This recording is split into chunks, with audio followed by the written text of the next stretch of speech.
Well, hi, everybody. It's Kevin Stevenson. Thanks for joining me on I Don't Care today. I think you're going to really enjoy today's guest. I know I did whenever I first met her. We met at the holiday party for Health Wildcatters in Dallas back in December. MargoliN, today's guest, was there as basically their artist in residence. She had many of her beautiful art pieces on display for those folks who came to the event. And as Ann and I got to talking, I learned so much more about her. And she is much more than an artist. She's a businesswoman. She's a community leader in Dallas, a philanthropist, and of course, an artist. One of the more fascinating things that I found out about Ann, not only was she a Dallas City Councilwoman, she was also the first female board chair for the Dallas County Hospital District. And for you healthcare nerds, I'm sure you already know that's Parkland Hospital, which is the safety net hospital for Dallas County and beyond. So, Ann, welcome to I Don't Care today. When you first served on the Parkland board and on the Dallas City Council, what core values really guided you when the pressure was high and the right decision had to be made? Let me address them separately because they're two different situations. At the city, I was representing constituents. So I represented a District 13, that had about 85,000 residents. And so those constituents watched what I did. They liked it. They didn't like it. They pressured me. I had to decide whether I was aligned with them or not, and how much to let their pressure guide me and how much to let what I thought was right guide me. And sometimes they were off. It was very often that they were aligned. A really good example. Zoning cases tend to be contentious. Zoning cases are when you change the use of land from one purpose to another. We have Ursuline Academy, a Catholic girls' school in my district, and they were champions in private school girls soccer, but they didn't have a soccer field on their campus. So they were borrowing everybody else's, and they wanted to put one in the front yard. There was just enough room. Well, the neighbors went crazy. They did not want this soccer field. Too much traffic, too much lighting. Lighting's going to be in my backyard. It's going to keep me up all night, all this stuff. What I did bit by bit was try to work through with the school and with their engineers and their designers to, as much as possible, satisfy the neighbors. So, for example, we required that the lighting only cast light down. Scoreboard be in the back and not visible from the streets. That bleachers could only seat 100 people. And then I found out that they really only needed to use it 29 nights a year. And so bit by bit, we tried to satisfy as much as we could of what the neighbors wanted. In the end, they were not happy. They still didn't want it. But 2 years later, after it was built and had been running for a year, I was off the council. My successor, Jennifer Staubach Gates, I ran into her one day and I said, "How's the soccer field doing? How's it going? Have you gotten any complaints?" She said, "Not one." And so sometimes you can split the difference and make it come out all right. But the issue is, often what do I do when I'm in that situation and the neighbors are vehemently against something? I think it's really fine. And there were times when I went against my neighbors, and that was really hard to do. And it's so funny that you brought that up because I'm actually on the zoning board here in Waco. It's so interesting how contentious a fence can be, or something like that. We use similar value sets because there are sometimes that I understand their position, but in the grand scheme of things, it doesn't really fit in with the city ordinances or whatever. I've had some really heated discussions walking out because people will wait for you. They'll wait for you after those board meetings. And why did you not? So I love that example. It can be difficult. And so you're really weighing what's best for the neighborhood, what's best for the neighbors, what's best for the city, what's best for the budget. All those kinds of things come together. And there were times when I wished I could vote 50-50, but that's not possible. So you've got to decide what you're going to do. Parkland, the poll was a little different because there were no constituents per se. I mean, you could say the patients were. But what I used to try to look at was what is best for the patient and what is best for the taxpayer. Because Parkland is on your property tax bill. Their money comes from Medicare, Medicaid, government programs, insurance, and property taxes. It's a small amount on your property tax bill, but it's there. The question to me was, how do we best use our money? How do we tax as little as possible and get as much out of it as we can? We had the option to shift funds once a budget was passed, but we couldn't ever overspend our budget because it wasn't there. We could go into reserves, but you really didn't want to do that. Yeah, everything, it's just balancing, trying to do what you think is best. That's exactly right. And on a much smaller scale, I was on a local school board there in the Dallas-Fort Worth Metroplex. Same thing. We could not overspend our budget, and we had to make a lot of very difficult decisions based upon the allocation that we receive, not only through local tax revenue, but from state monies as well. It's funny. I tell people I've been in, I think, the two most emotional industries possible: public education and healthcare. And people can be very irrational in their desires regarding both, because public education, you're dealing with people's kids. Healthcare, you're dealing with people in their most vulnerable state. So let's talk a little bit more about Parkland. And for those of you in my audience who are not, Dallas-Fort Worth, Texas folks, Parkland is a massive, massive monolith of healthcare in Dallas, and has been there for well over 100 years. We talk about it as being the Dallas County Safety Net Hospital, but actually it goes well beyond that. Many other counties contract with Dallas County, with Parkland, for their indigent care and everything else. Let's talk a little bit about safety net healthcare. And, oftentimes it's discussed in budgets and utilization, but talk about, that there's still that patient and community experience that you've got to integrate into how that care is delivered. Sometimes it actually is possible to be creative. Mostly it's not, but or maybe we don't see how it's possible to be creative. When I was there, one of the things that we were dealing with was that our number of people in labor and delivery, the number of babies being born, exceeded what we had budgeted for. And this went on for several years. Our CEO at the time, who was very creative, Ron Anderson, worked out an arrangement with the medical school where Parkland and UT Southwestern started a nurse midwife program to bring down the cost of deliveries. Nurse midwives did probably 80% of the deliveries at that time. There were always doctors available, but it brought down our costs in labor and delivery by about 20% overall. As you said, you're dealing with finite resources. How do you care for patients when you have cost overruns in the pharmacy? Or at the time that I was there, we had nursing shortages. We ended up recruiting overseas. We went to Ireland. Their nursing programs were more or less equivalent to ours. We had overruns at the time in the pharmacy because it was in the middle of the AIDS epidemic. And we had not anticipated what the pharmaceuticals were going to cost. Sometimes you just have to stretch it. We ended up, unfortunately, with longer ER waits, trying to cut back as best we could on medications. I mean, it was really a difficult situation, and it was a very difficult couple of years. Yeah. You have to reallocate your resources. I was in a kind of a different area of healthcare back during the AIDS epidemic. I was in the freestanding physical rehabilitation side.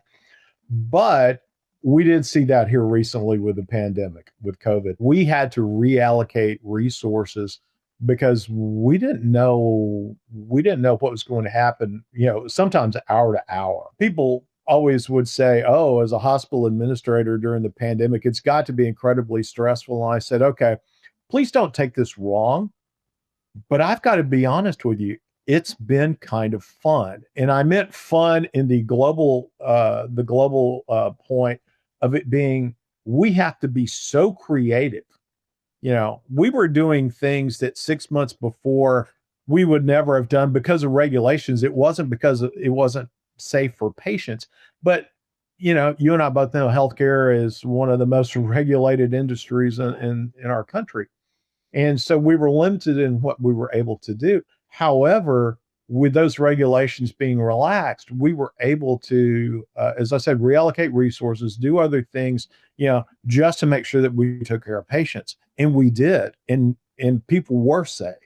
And so I think, just the ability to be creative in your thinking, and to, like what you said, what Dr. Anderson was doing back, recruiting nurses from England and Ireland.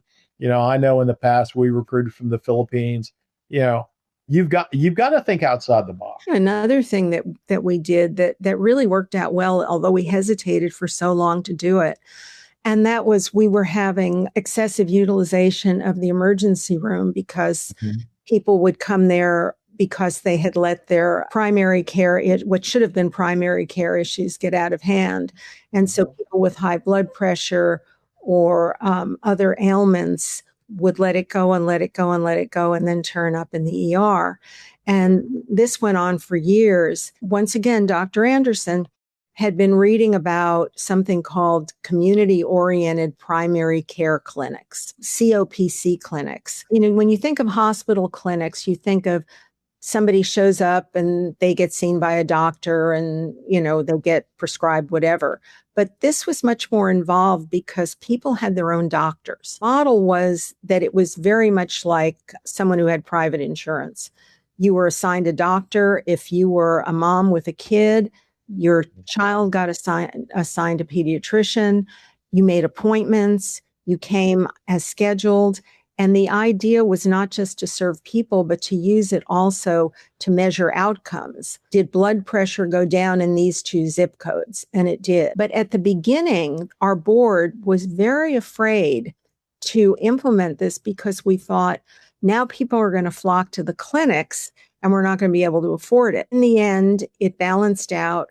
We reduced usage of the emergency room and we had a healthier 2 zip codes. During my term as chair, we funded the first 3 clinics. There are now about 22 or 23. You've got to think creatively, but doing something like that, and I look at Parkland obviously and other safety net hospitals a little bit differently than I did, the private hospitals, because you are truly trying to make that impact on community health.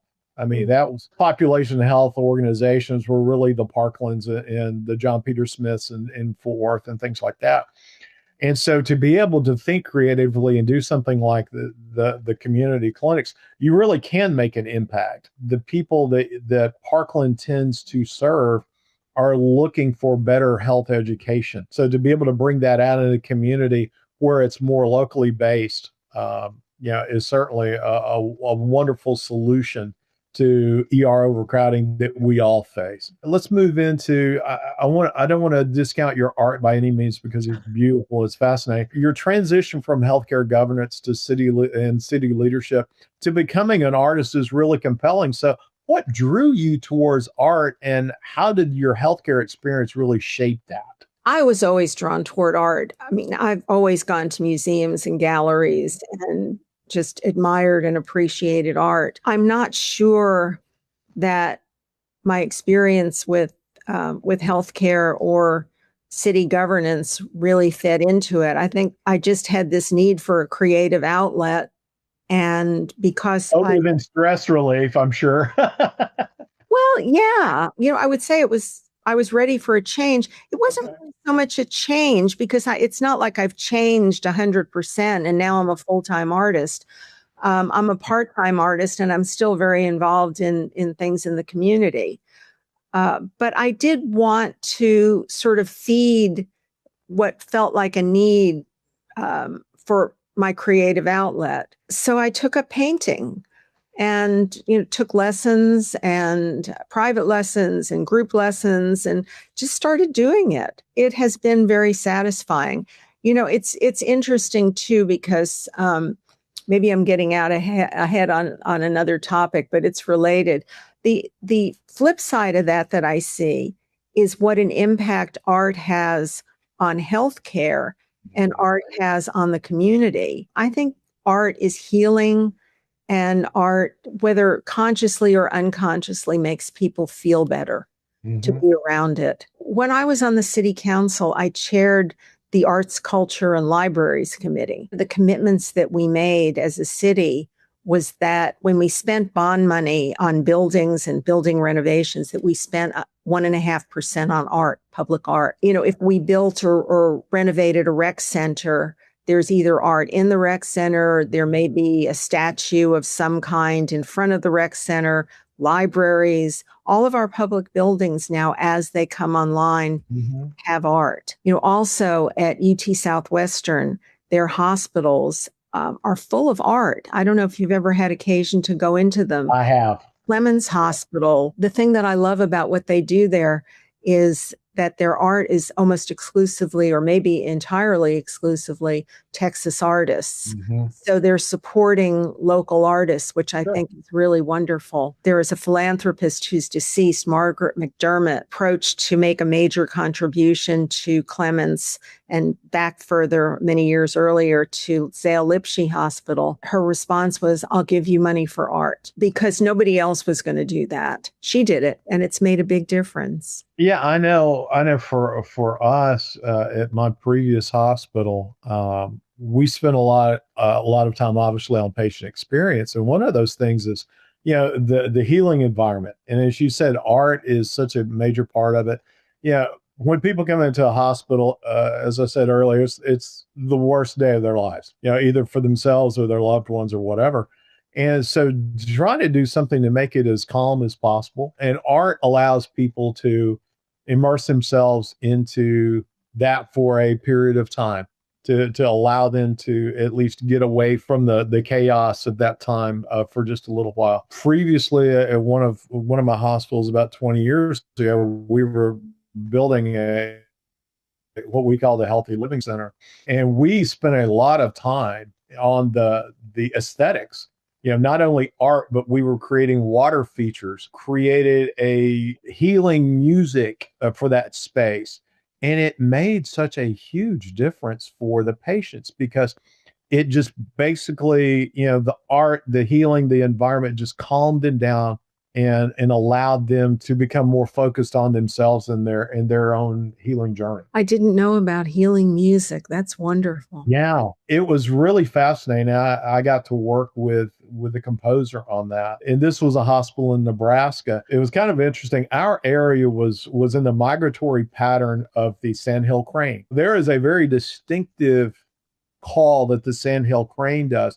She integrated that call into the music that she wrote. And so, like you said, Parkland supported, or UT Southwestern supported local artists. Her music made people feel like, hey, I'm at home. It was an incredible experience for everybody. It's really wonderful. Another place in Dallas that we have tons of public art is Love Field. That's a more modern renovation. I frequent Love Field. My wife's a flight attendant for Southwest, and so we fly on Love Field almost exclusively. Yeah, that was under the 1.5% rule. Yeah. And we do get to see a lot of airports in our travels. And Love Field to me is, you bring up a good point. Love Field is one of the more calmer airports because of that. And it's just calming. So, we've kind of integrated healthcare into art, and I love that. But let's talk a little bit more about, especially for people who feel burned out or disconnected from their original purpose, their original why they got into healthcare or any industry. What would you say about reconnecting with purpose and creativity? How can that be integrated into someone's journey? For me, it's about kind of unplugging in some way. I can unplug while I'm making art. I have a friend who just recently, out of nowhere, took up with her husband ballroom dancing. Oh, I mean, it's almost like just do something different. If you tend to stay home a lot, figure out how to go out more. If you go out a lot, figure out how to stay home more. Just shaking it up, I think, makes a big difference. It doesn't have to be dramatic. It doesn't have to be, hiking in the Himalayas, Kilimanjaro. Why not? Right. Spend a week in a place you've always wanted to go. I think it allows you to, as you said, to unplug, but it helps rewire your brain. Doing something that you haven't done before and doing something totally out of character for you is interesting. When I retired from my last hospital back in the late summer, I'm like, okay, I know what I'm going to do from a consultancy standpoint, but what other things can I do? I took up Tai Chi. That has never been me. I'm like, okay, what are we talking about? But I started doing Tai Chi. I'm like, okay, this is incredible. Not only is it calming, and you're thinking in those slow movements, how can that make an impact? I will be honest with you. That first week after I started, I was more sore than I was when I used to work out because of the intentionality. But what I'm saying is just doing something different that fits for you can help kind of reconnect you with your purpose and why you got into whatever vocation you chose or whatever. I totally agree. And that's been helpful to me. And in my case, it's been painting, but it could be whatever it is, whatever you want it to be. I've had the good fortune to see many of your works, and they're lovely. You're not a starting artist. Are you selling some of your work? Happy to sell my art. How could people find your art and maybe take some of that home with it? I have a website, MargoliN.com. That's easy. Easy as can be. Take a look at that. And if you see something that's of interest, reach me at Ann@AnnMargolin.com. Or my phone number is on the website. You can call me or text me. That's easy. We can, I'm happy to promote that as well. So, Ann, in our last couple of minutes, anything that you'd like to say in closing about your incredible history of your life, as a community leader in Dallas, my hometown, some of the other things that you've been involved in? I guess what I can say is that working on community issues and being in a leadership role is something that has been just incredibly satisfying to me. I mean, it can be incredibly frustrating. It can be incredibly difficult, something I've always been drawn to. My current commitment is to Dallas College, which is our community college system. Vice chair of the board of the Dallas College Foundation, which is in the middle of a $140 million campaign. You can serve students in better ways and get a higher percentage of them through to completion and transference to, if they want to, 4-year schools. That's a lot of what I'm doing now. It's just always been appealing. And I encourage people to, if you think you're inclined that way, just jump in and find a way to get involved, because you're needed. You're always needed. That's for sure. Well, that's so true. I really agree with that. Many of us have been very blessed in our lives, in our careers, and the ability to be able to give back to our communities. We should always take full advantage of that. Yeah. Because someone along the way certainly poured into us and gave us opportunities, and we should be able to do the same thing for others. One of the things I've wanted to do, and I haven't yet, is tutor or mentor probably high school kids. And that's sort of still on my to-do list. I would like to do that. You just started a whole new podcast topic that I'll talk about before on mentorship, because I've loved doing that within the healthcare industry. Maybe once you get that under your belt, you can come back on and talk about that too. And it's been a real pleasure having you on I Don't Care today. I've really enjoyed it. I know our audience did. You've had, again, such a life well lived in a broad spectrum of ways. And so thank you for sharing that with my audience. Well, you're welcome. And thanks for inviting me. Absolutely.